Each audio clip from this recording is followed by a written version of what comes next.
උදෑසන 6යි. මේ ශ්‍රී ලංකා ගුවන්විදුලි සංස්ථාවයි. මෙන්න ප්‍රවෘත්ති. සංස්කරණය මොහාන් පෙරේරා, ප්‍රකාශය ඥානින්ද පෙරේරා. ජනාධිපතිතුමා අද ජාතිය අමතයි. ජනපති පදවී ප්‍රාප්තියට වසරයි. නවීන තාක්ෂණයෙන් ආරක්ෂකංශ ශක්තිමත් කිරීමේ සැලැස්මක් සකස් කර ඇතැයි අගමැතිකයයි. වෘත්තීය අධ්‍යාපනයට වාර්ෂිකව බඳවා ගන්නා සිසුන් සංඛ්‍යාව ලක්ෂ 2ක් දක්වා වැඩි කරේ. තරුණ ප්‍රජාවට ව්‍යාපාර ආරම්භ කිරීමට 4% පොලියට සහන ණය.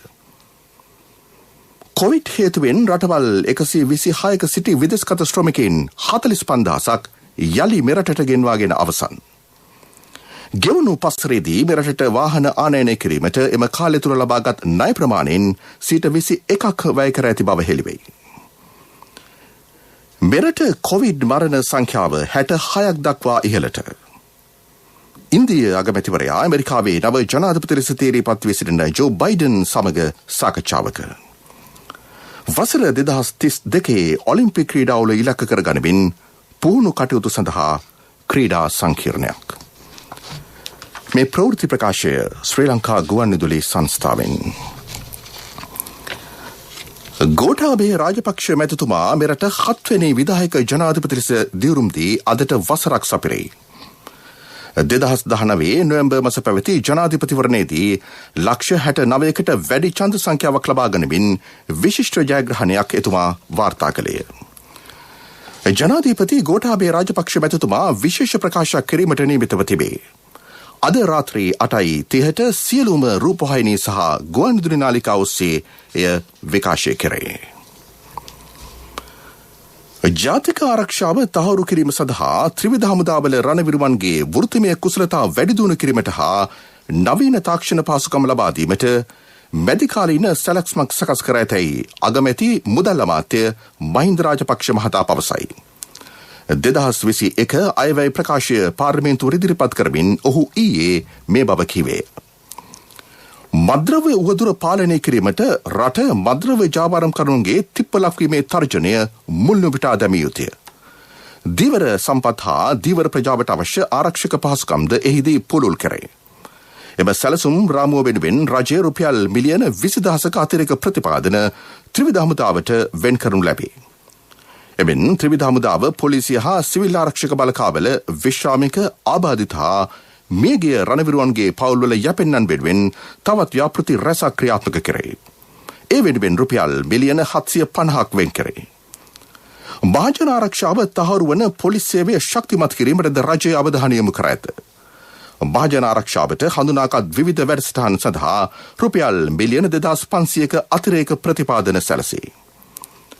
රජයේ වෘත්තීය අධ්‍යාපන ආයතන සඳහා වාර්ෂිකව බදවා ගන්නා සිසුන් සංඛ්‍යාව ලක්ෂ 2ක් දක්වා වැඩි කරේ. හෙද හා සාතු සේවා වෘත්තීය අධ්‍යාපනයේද පුළුල් කරේ. වෘත්තීය අධ්‍යාපනයට යොමු වන තරුණ තරුණියන්ට සිය වෘත්තීය නිපුණතා අධ්‍යයන කටයුතු සාර්ථකව නිම කරමින් පසු ව්‍යාපාර ආරම්භ කිරීමට රුපියල් 5 ලක්ෂයක ණය මුදලක් 4% වාර්ෂික පොලියක් යටතේ ලබා දීමට යෝජනා කරේ.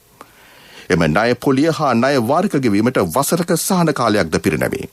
ණය මුදල ගෙවා දැමීම සඳහා වසර 4ක කාලයක් ලබා දීමටද යෝජනා කර ඇත. මේ අනුව රුපියල් 12,000ක් පමණ අඩු පොලි සහිත වාරික ගෙවීමේ අවස්ථාව එම ව්‍යාපාරිකයින්ට හිමි වේ. පෞද්ගලික අංශයේ වෘත්තීය අධ්‍යාපනයේ ආයතනවල දායකත්වය වසරකට සිසුන් 50,000ක් දක්වා වැඩි කිරීමට දිරිගැන්වීමටද පහසුකම් සැලසේ. ඒ යටතේ දැනට සිටින සිසුන් සංඛ්‍යාව දෙගුණ කරන ආයතන සඳහා වසර 5ක බදු විරාමයක් හිමි වේ.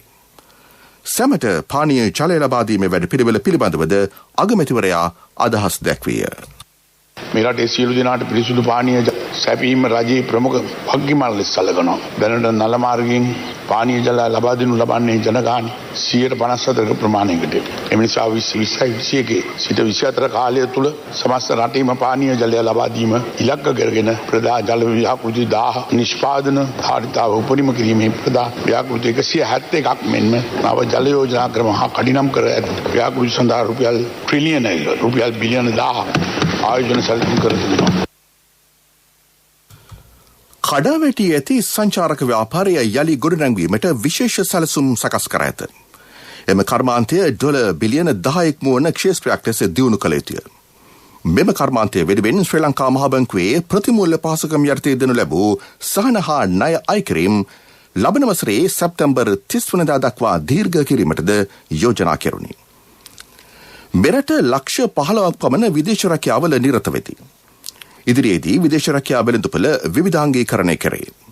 විදේශ රැකියාවල නිරත වන්නන් මෙරට බැංකුවලට ගෙවනු ලබන විදේශ විනිමය මුදල් සාමාන්‍ය විදේශ විනිමයට වඩා ඩොලරයකට රුපියල් 2 බැගින් වැඩිපුර ගෙවීමටද යෝජනා වුණි. කොවිඩ් වසංගත තත්ත්වයේ හැමේ ශ්‍රී ලංකාවට පැමිණීමට බලාපොරොත්තු රටවල් 126ක රැකියාවල නිරත වූ 45000ක් මෙරටට ගෙන්වාගෙන ඇතැයිද අගමැතිවරයා හෙළි කළේය. පසුගිය 5 වසර තුළ ඩොලර් මිලියන 5318ක පමණ වාහන ආනයනය කර තිබේ. එම මුදල අදාළ කාලය තුළ ලබාගත් ණය ප්‍රමාණයෙන් 21ක් බව අගමැතිවරයා කීවේය. රට තුළ මේ වන විට අලුත් වැඩියා කළ හැකි වාහන විශාල සංඛ්‍යාවක් තිබෙන බවද හඳුනාගෙන ඇත. ඒ සඳහා අවශ්‍ය අමතර කොටස් ගැනීමට ආනයන බදු අඩු කරේ. එවැනි ව්‍යාපාරිකයන් සඳහා බදු සහන පිරිනැමි. දුම්රිය මැදිරි නිෂ්පාදනය දේශීය කර්මාන්තයක් ලෙස සංවර්ධනය කරේ. කෘෂිකර්ම ක්ෂේත්‍රයේද සහන රැසක් පිරිනැමුණි. පොහොර නොමිලේ ලබා දීම ඉන් එකකේ. අපට ලැබෙන සෑම ජල බිඳුවක්ම අප වටිනාකමක් එකතු කළ යුත්තේ ස්වාභාවික ආශිර්වාදයේ වෙනුවෙනුයි. සාල් බඩිනු කුකුරහන් තල උඳු ආදී ධාන්‍ය වර්ග සඳහා සාතික මිල ක්‍රමය මගින් එම ගොවීන් දිරිමත් කිරීමට අප සාතික වෙනවා. එළවලු පළතුරු පොල් වගා නිෂ්පාදන වලට මේ ආශිර්වාදය. සෑම දිස්ත්‍රික්කයේම දිස්ත්‍රික් ලේකම්වරු හා පොහොර ලේකම් කාර්යාලයේ පොහොර දිස්ත්‍රික් සැපයුම් සාතික කිරීමට පොහොර නොමිලේ ලබා දීමට අනෙකුත් වගාවන් සඳහා කිලෝ 50 සිට 50ක් රුපියල් 1500ක සහන මිලටත් ලබා දීමට සාතික කරනවා. මේට සමගාමීව කාබනික පොහොර භාවිතය වැඩි කරමින් උසස් ගුණයෙන් යුත් මිශ්‍ර පොහොර භාවිතය දිරිගන්වන කාබනික භෝග වගා කලාප සංවර්ධනය කරනවා. ඉදිරිසිංහ ට්‍රස්ට් ඉන්වෙස්ට්මන්ට් සමාගම සම්බන්ධයෙන් සිදුවේයි කියන අක්‍රමිකතා පරීක්ෂා කිරීමට පත් කළ ජනාධිපති කොමිෂන් සභාවේ වාර්තාව අනුව එම සමාගම හා අනුබද්ධිත සමාගම්වලට එරෙහිව නීතිමය ක්‍රියාමාර්ග ගැනීමට එම ගැටලුව නීතිපතිවරයා වෙත යොමු කර ඇතැයි රාජපක්ෂ මහතා කීවේය. මහා බැංකුවේ බැංකු නොවන මූල්‍ය සමාගම් අධීක්ෂණය සඳහා ඇති දෙපාර්තමේන්තුව ප්‍රතිසංවිධානය කරේ. ඒ යටතේ මූල්‍ය සමාගම් නියාමනය සඳහා ශක්තිමත් ආයතන ව්‍යුහයක් සකස් කරේ. මෙරටින් වාර්තා වූ කොවිඩ් මරණ සංඛ්‍යාව 66ක් දක්වා ඉහළයයි. ඊයේ දිනේ තවත් මරණ 5ක් වාර්තා විය. කොළඹ 10, කොළඹ 2, රත්පලාන, කිරුළපන හා දෙමටකොඩ ප්‍රදේශවල පදිංචිකරු පිරිසක් මෙසේ මිය ගොස් තිබේ. කොළඹ 10 ප්‍රදේශයේ මියගිය 65 අවුරුදු පුද්ගලයාගේ මරණයට හේතුව වී ඇත්තේ කොවිඩ් ආසාදනය නිසා ඇති වූ අධිරුදුර පීඩනයයි. ඔහු වැලිකන්ද රෝහලේ කොවිඩ් සඳහා ප්‍රතිකාර ලබමින් සිටියේය. එමෙන්ම රත්පලානේ පදිංචි 69 අවුරුදු කාන්තාවක් සහ කිරුළපන පදිංචි 71 අවුරුදු කාන්තාවක් නිවසේදී මිය ගොස් ඇත. කොවිඩ් ආසාදනයත් සමග දියවැඩියා රෝගයේ සංකුලතා සහ අධිරුදුර පීඩනයෙන් ඔවුන් මිය ගොස් තිබේ. කොළඹ 2 ප්‍රදේශයේ පදිංචි 81 අවුරුදු කාන්තාවක් කොළඹ ජාතික රෝහලේදී මිය ගොස් ඇත්තේ කොවිඩ් ආසාදනයත් සමගම නියුමෝනියාව උත්සන්න වීමෙනි. දෙමටකොඩ පදිංචි 82 අවුරුදු පුද්ගලයෙකු නිවසේදී මිය ගොස් ඇත. ඔහුටද කොවිඩ් සමග දියවැඩියා රෝගයේ සංකුලතා මතුවී තිබේ. ඊයේ දිනේ තවත් කොවිඩ් ආසාදිතයින් 401 දෙනෙකු හඳුනා ගැනුණි. ඉන් 398 දෙනෙක් මිනුවන්ගොඩ පෑලියගොඩ කොවිඩ් පොකුරෙන් වාර්තා විය. ඒ අනුව එම පොකුරේ සමස්ත ආසාදිතයින්ගේ සංඛ්‍යාව 14568ක් බවට පත් වී තිබේ. මෙරට සමස්ත කොවිඩ් ආසාදිතයින්ගේ සංඛ්‍යාව 18075කි. ඉන් 12210 දෙනෙක් සුවය ලබා ඇත. අගමැති මහින්ද රාජපක්ෂ මහතාගේ ජන්මදිනය අදට යෙදී තිබේ. ඔහු මෙරට දේශපාලනයේ අග්‍රගණ්‍ය චරිතයකි. 1970 දී ජාතික රාජ්‍ය සභාවට බෙලියත් ආසනය නියෝජනය කරමින් තේරීපත් වූ රාජපක්ෂ මහතා 1970 1977 සමග පෙරමුණු රජයේ හිටපු ලාබාලතම මන්ත්‍රීවරයායි. 1977 සිට 1994 දක්වා බලයේ සිටි එක්සත් ජාතික පක්ෂ පාලන තන්ත්‍රය පෙරලා දමා 1994 දී පොදු ජන එක්සත් පෙරමුණේ නායකත්වයෙන් යුත් ආණ්ඩුවක් බිහි කිරීමට ඒ මහතා සුවිශේෂී ඉදිරිපෙළ නායකත්වයක් ලබා දුන්නේය. එම කාලයේ සිදු වූ මානව හිමිකම් කඩවීම් සම්බන්ධයෙන් ඔහු ප්‍රමුඛව ක්‍රියා කළේය. 1989 දී යලි පාර්ලිමේන්තුවට පිවිසෙන ඒ මහතා විපක්ෂ මන්ත්‍රීවරයෙකු ලෙස පාදයාත්‍රාව මිනිස් දම්වැල හා ජනഘോഷා වැනි ජන අරගලවලට නායකත්වය ලබා දුන්නේය. කම්කරු හා දීවර අමාත්‍ය දුර මෙන්ම තවත් අමාත්‍ය දුර රැසක්ද විපක්ෂ නායක දුරේද දරමින් සුවිශේෂී කාර්යභාරයක් ඔහු ඉටු කරනු ලැබිය. 2001 වසරේදී පාර්ලිමේන්තුවේ විපක්ෂ නායකත්වයට පත්වන ඒ මහතා 2004 දී පිහිට වූ එක්සත් ජනතා නිදහස් සන්ධාන ආණ්ඩුවේ අගමැතිවරයා විය. 2005 නොවැම්බර් ජනාධිපතිවරණයේදී මෙරට 5 වෙනි විධායක ජනාධිපතිවරයා ලෙස පත්වන රාජපක්ෂ මහතා සිය දසවසරක කාල පරිච්ඡේදයේ කොටි ත්‍රස්තවාදයේ පරාජය කරමින් ඉතිහාසයේ සිය නම ස්වර්ණමය අයුරින් සටහන් කළේය.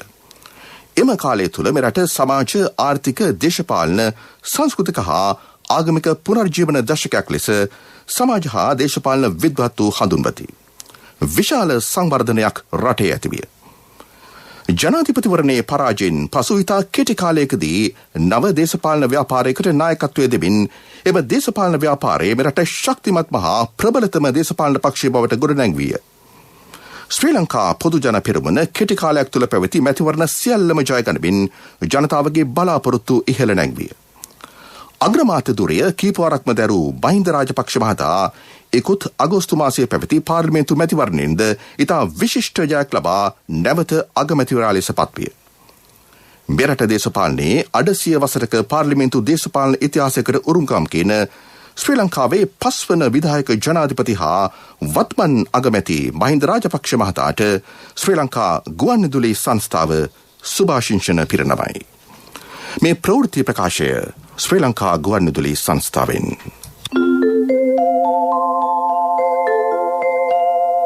දරුවගේ අනාගතය ගැන හිත ඉන්නේ නැතුව අවුරුදු 3කින් ඩිග්‍රී එක කම්ප්ලීට් කරවන්න. HDFC Smart Goals ගිණුමක් පටන් ගන්න. අමතන්න 2356 888.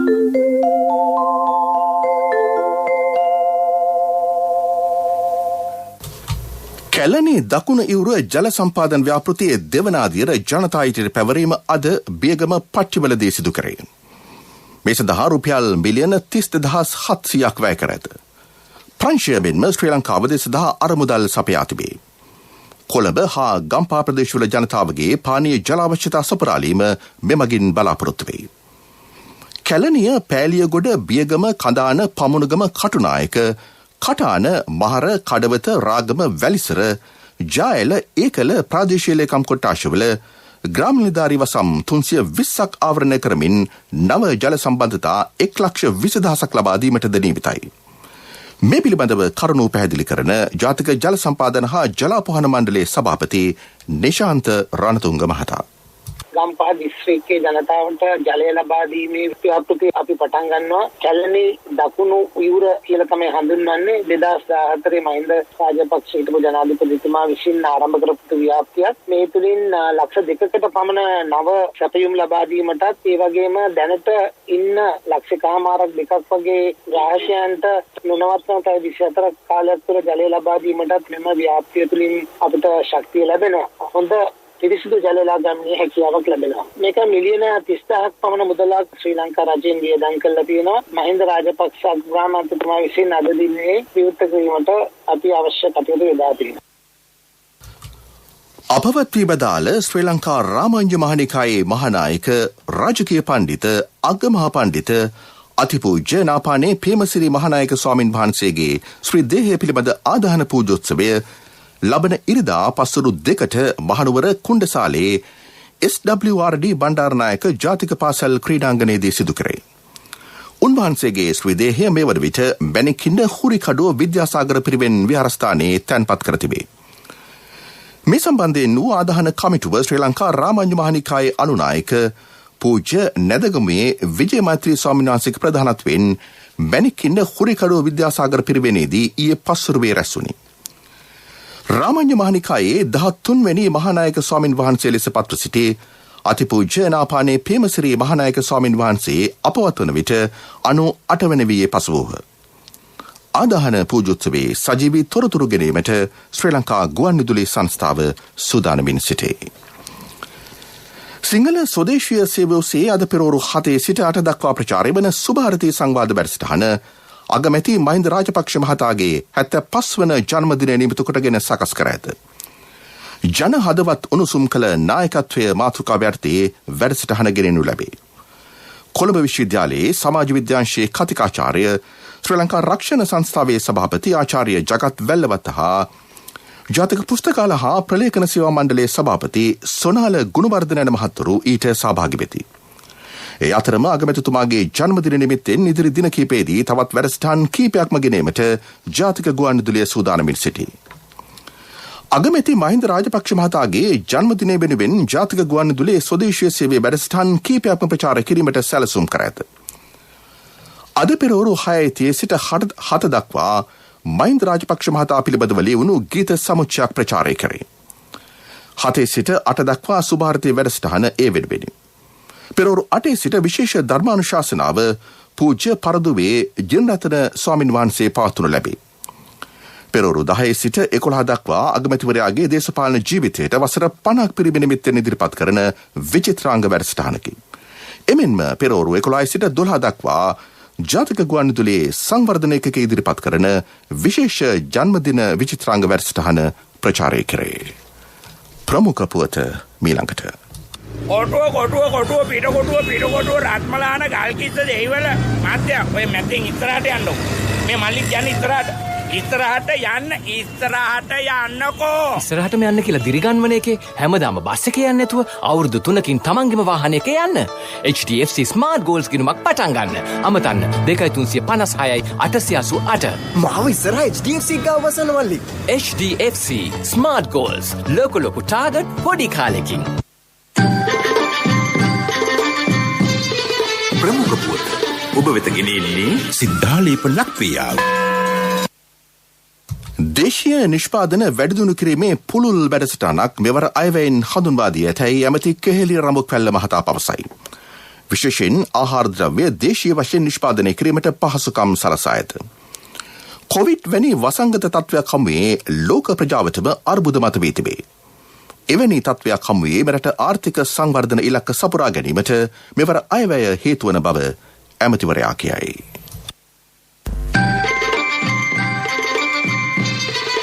ප්‍රමුඛ පුවත ඔබ වෙත ගෙන ආවේ සිද්ධාලේප ලක්වියාව. ශක්ති හඬ අවධානය පිණිසයි. මෙන්න පුතේ ආර්ය කිරි. කිසිදු අමතර ආදේශයකින් තොරව ලැබෙන පිරිසිදු එළකිරිවල ස්වාභාවික උකු බව නිසා ආර්ය කිරිවලට පවුලේ කවුරුත් හරිම කැමති. එල්ලකිරි. ආර්ය කිරි. මාර්ග සංඥාසල යාචකයින්ට මුදල් ලබා දෙන රේදුරන්ට එරෙහිවද ඉදිරියේදී නීතිමය පියවර ගන්නා බව පොලිස් මාධ්‍ය ප්‍රකාශක නියෝජ්‍ය පොලිස්පති අජිත් රෝහණ මහතා පවසයි. එමෙන්ම එවැනි ස්ථානවල පුද්ගලයන්ගේ භාණ්ඩ මිලද ගන්නා පුද්ගලයින්ට එරෙහිවද නීතිය ක්‍රියාත්මක කරේ. අදාළ දෙපිරිසම එම් මොහොතේ අත්අඩංගුවටගෙන අධිකරණයට ඉදිරිපත් කරේ. මුලින් කොළඹත් පසුව දිවයින පුරාත් මෙම වැඩසටහන ක්‍රියාත්මක කරේ. කොළඹ සිටින්නේ සැබෑ යාචකයින් නොවන බවත් යම් පිරිසක් කරන ව්‍යාපාරයක් බවත් ඔහු කීවේ. මෙම යාචකයින් එකතු කරගන්නා මුදල් පසුරුවේදී ලබා ගන්නා යම් පිරිසක් සිටිති. මොවුන්ට ලැබෙන්නේ කොටසක් පමණි. මේ පිළිබඳව සියලු පොලිස් ස්ථාන දැනුවත් කර තිබේ. සිරිලක බැතිමතුන්ට දඹදිව වන්දනාව යළිත් ඇරඹීම පිණිස සිදු කෙරෙන ආර්ය කිරි දඹදිව වන්දනා මහා සත්‍යක්‍රියා අධිෂ්ඨානය. බුදුන් වැඩිලක් බිමෙන් බුදුන්ගේ දේශය දඹදිවෙන් මුළු මහත් ලෝකයින් කොරෝනා වසංගතය දුරු වේවා. ආර්ය කිරි දඹදිව වන්දනා සත්‍යක්‍රියා අධිෂ්ඨානය හොඳම දේ ශ්‍රී ලාංකික ජනතාවට ලබා දෙන ආර්ය කිරි වෙතින්. ලෝක ප්‍රවෘත්ති. ඉන්දියා අගමැති නරේන්ද්‍ර මෝදී මහතා ඇමරිකාවේ නව ජනාධිපති ලෙස තේරීපත්ව සිටින ජෝ බයිඩන් මහතා සමග දුරකථන ඔස්සේ සාකච්ඡා කළේය. දෙරටටම වැදගත් වන ද්විපාර්ශ්වික සබඳතා ශක්තිමත් කර ගැනීම පිළිබඳ මෙහිදී අවධානය යොමු විය. එමෙන්ම උපජනාධිපති ලෙස තේරීපත්ව සිටින ඉන්දිය සම්භවයක් ඇති කමලා හැරිස් මහත්මියද සුබ පැතුම් කළේ. මෙය ඉන්දු ඇමරිකා සබඳතා තවත් පුළුල් මට්ටමකට ගෙනීමට තවත් හේතුවක් වනු ඇතැයි මෝදී මහතා කීවේය. පෙරසර සංවර්ධනයක පුවත් සම්පින්ඩනය සංවර්ධන පුවත්.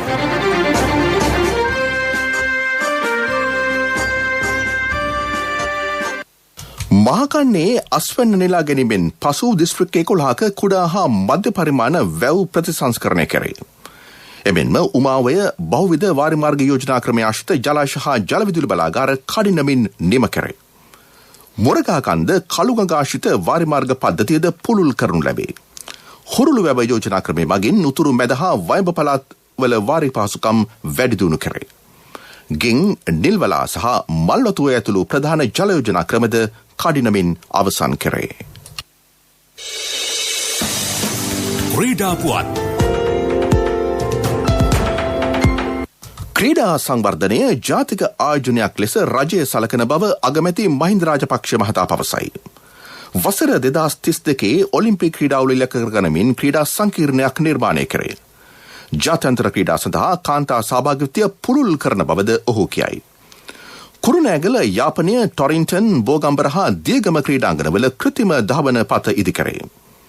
ක්‍රිකට් ක්‍රීඩාව වෙනුවෙන් තොරතුරු තාක්ෂණය හා නවීන තාක්ෂණයෙන් පිරි නවීන ක්‍රීඩා නගරයක් සූර්යවැව ප්‍රදේශයේ ඉදිකරේ. නාගරික ඇවිදින බන්තිරුද ස්ථාපිත කරන බව ඔහු කීවේය. ව්‍යාපාරික පුවත් ඔබ වෙත ගෙන එන්නේ රන් බහන්ඩ පළුදු නොකොට ඉතා ආරක්ෂාකාරී ලෙස තබා ගන්නා අතරම අය කරන්නේ අඩු පොලියකේ. NSB රන් සහන සේවාව මුදල් හදිසියකට රත්තරන් විසඳුම. ග්‍රාමීය ආදායම් මාර්ග හා පෝෂණ ආහාර සුලභ කිරීම සඳහා වසරකට මත්ස්‍ය පැටවු මිලියන 50ක් වැව් හා ජලාශවලට මුදා හැරේ. මිරිදිය මත්ස්‍ය නිෂ්පාදනය මෙට්‍රික් ටොන් 2,50,000ක් දක්වා වැඩි කිරීමට රුපියල් මිලියන 150ක අතිරේක ප්‍රතිපාදන වෙන් කර ඇත. මඩකලපුව යාපනය පුත්තලම මන්නාරම දිස්ත්‍රික්කවල මත්ස්‍ය ගොවිපළ කලාප සංවර්ධනය සඳහා රුපියල් මිලියන 200ක් වෙන් කෙරුණි. ව්‍යාපාරික පුවත් ඔබ වෙත ගෙනාවේ මේ අලුත් ඕඩරේ සෑහෙන විශාලයි. දැන් ඉඳන් වැඩට ඉක්මන් කරන්න. ඊ ටික ලැබුණොත් අපි බඩු ටික දෙන්න. ලොරි ඇවිල්ලා. තව 60,000ක් අඩුයි. හරි. මම පරක්කු වෙනතු ගෙනත් දෙන්න. NSB එකට යන්න වෙනවා. තාත්තට සල්ලි හදිස්සියක්. ඔබේ රන් භාණ්ඩවල වටිනාකම වෙළඳපළ අගයට වඩා බොහෝ වැඩි බව අප දනිමු. ඒ නිසාම රන් භාණ්ඩ පළුදු නොකොට ඉතා ආරක්ෂාකාරී ලෙස තබා ගන්නා අතරම අය කරන්නේ අඩු පොලියකේ. NSB රන් සහන සේවාව මුදල් හදිසියකට රත්තරන් විසඳුම. ආර්ථික පුවත් ආවරණය ආසිසිර බෙටි ගන්න පුළුවන් වුණාද? හොඳ වෙලාවට එක ෆාමසියක් නම් ඇරලා තිබුණා. ඒ තරු පෙවුනේ සමහර බේත් වල ගණන් ඇහුවම. කීයද? LOLC ක්‍රෙඩිට් කාඩ් එක නොතිබෙන්න මොනවා කරන්නද කියලා හිතා ගන්න බැරි වෙනවා. LOLC ෆයිනෑන්ස් ක්‍රෙඩිට් කාඩ් පත ජීවිතේම සපුරාලයි. ශ්‍රී ලංකා කජු සංස්ථාව යටතේ අක්කර 6,500ක කජු වගා කිරීමට රජය සූදානම් වේ. එම වගාවල මුල් අවධියේදී උඳු මුං මිරිස් වැනි භෝගද වගා කෙරේ. සිවිල් ආරක්ෂක දෙපාර්තමේන්තුව මෙම කටයුතු සඳහා වැඩි දායකත්වයක් සපයනු ඇත. මන්නාරම හා පුත්තලම් දිස්ත්‍රික්කවල කුඩා ඉඩම් හිමියන් කජු වගාවට සම්බන්ධ කර ගැනීමට කජු සංස්ථාව අවශ්‍ය පැලෑටි හා වෙනත් සේවා සපයනු ලැබේ. වැවිලි ක්ෂේත්‍රයේ සංවර්ධන කටයුතු සඳහා රුපියල් බිලියන 2,000ක අතිරේක ප්‍රතිපාදන ලබා දෙනු ඇත. ඔන්න ඩොක්ටර් කිව්වද තාත්තට ගෙදර යන්න පුළුවන් කියලා. දුවලට මම නිසා හරි කරදරයක් නේද උනේ. කසුන්ගේ LOLC ක්‍රෙඩිට් කාඩ් එක තිබුණ නිසා කිසි ප්‍රශ්නයක් උනේ නැහැ. තාත්තා සනීප වෙච්ච එකනේ අපේ සතුට. LOLC ෆයිනෑන්ස් ක්‍රෙඩිට් කාඩ් පත ජීවිතේම සපුරාලයි.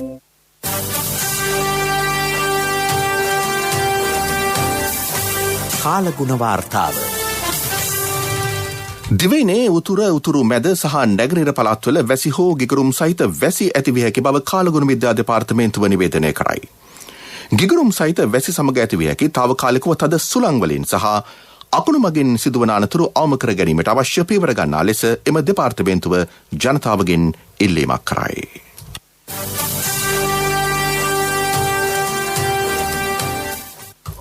පස් වසරක ආසියානු ගුවන්විදුලි වංශ කතාවේ උරුමලද්දෝ විශේෂාංගය දැන් අද ආවර්ජනය කරන්නේ ප්‍රවීණ කලාකරු විජේරත්න වරකාගොඩ මහතා පිළිබඳවයි.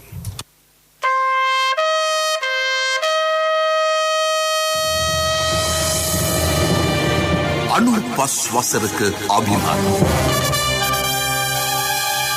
ආසියානු ගුවන් විදුලි වංශ කතාවේ උරුම ලද්දු Colombo calling. Olamin කතා කරනවා.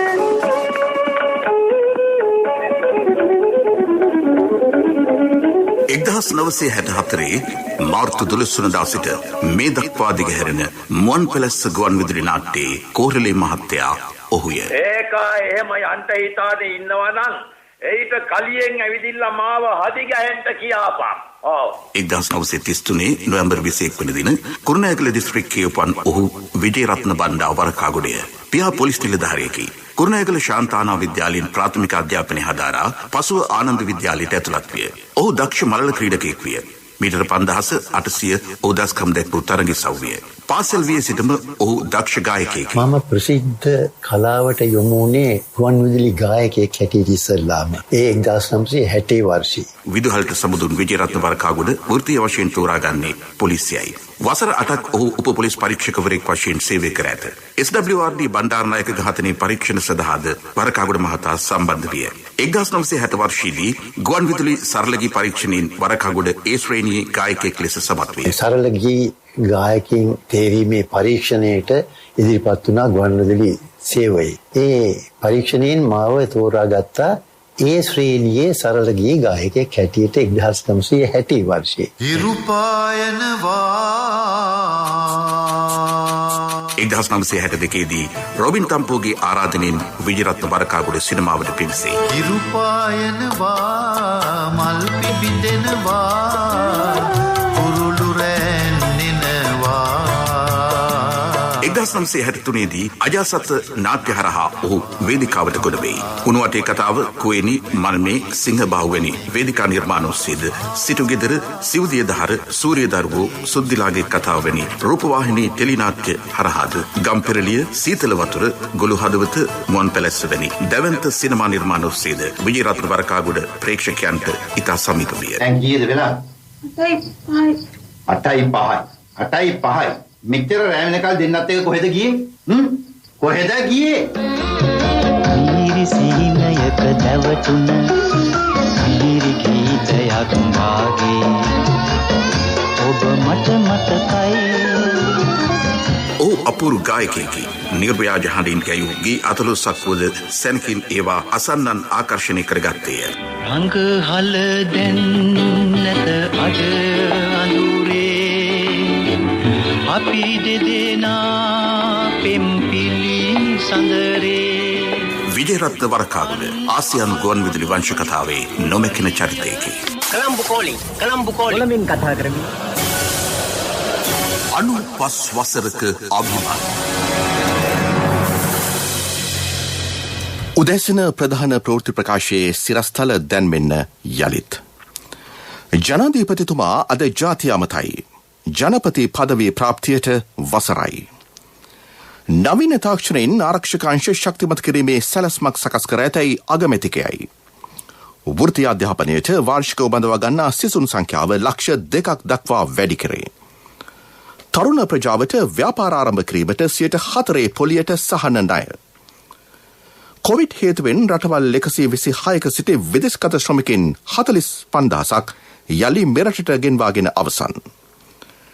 ගෙවුණු 5 වසරේදී මෙරටට වාහන ආනයනය කිරීමට එම කාලය තුළ ලබාගත් ණය ප්‍රමාණයෙන් 21% වැය කර ඇති බව හෙළිවෙයි. මෙරට කොවිඩ් මරණ සංඛ්‍යාව 66ක් දක්වා ඉහළට. ඉන්දිය අගමැතිවරයා ඇමරිකාවේ නව ජනාධිපති ලෙස තීරපත්ව සිටින ජෝ බයිඩන් සමග සාකච්ඡාවක. වසර 2032 ඔලිම්පික් ක්‍රීඩාවල ඉලක්ක කරගනිමින් පුහුණු කටයුතු සඳහා ක්‍රීඩා සංකීර්ණයක්. උදැසන ප්‍රධාන ප්‍රවෘත්තියින් සමප්තයි. අපගේ මීළඟ ප්‍රධාන ප්‍රවෘත්ති ප්‍රකාශය දහවල් 12:45.